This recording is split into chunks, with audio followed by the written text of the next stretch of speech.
सीखो सब कुछ में खुशामदीद दोस्तों। आज हम सीखेंगे कि हम किस तरह वाटरमार्क को इंसर्ट कर सकते हैं माइक्रोसॉफ्ट वर्ड में। तो दोस्तों आप देख रहे हैं कि हमारे पास जो डॉक्यूमेंट है उसमें हमें एक ऐसा वाटरमार्क देना है जैसे कि डोंट कॉपी, यानी कि जो मेरा डॉक्यूमेंट है उसको कोई कॉपी ना कर सके।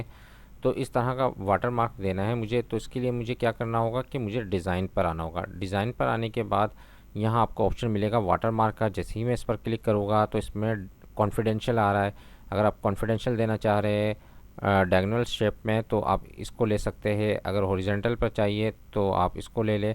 और अगर डोंट कॉपी आपने यहाँ दिखाना है तो डोंट कॉपी पर जैसे ही क्लिक करेंगे तो आप देखेंगे कि हल्का सा डोंट कॉपी लिखा हुआ आ रहा है, यानी कि इस डॉक्यूमेंट को आप कॉपी ना करें। तो इस तरह अगर आप अपनी मर्ज़ी का कोई टेक्स्ट लिखना चाहते हैं तो कस्टम वाटरमार्क पर आ जाए और यहाँ आप टेक्स्ट को टाइप करेंगे तो वो टेक्स्ट यहाँ डिस्प्ले हो जाएगा वाटरमार्क में। और या अगर कोई इमेज आपको चाहिए तो वो आप इमेज भी यहाँ से ले सकते हैं।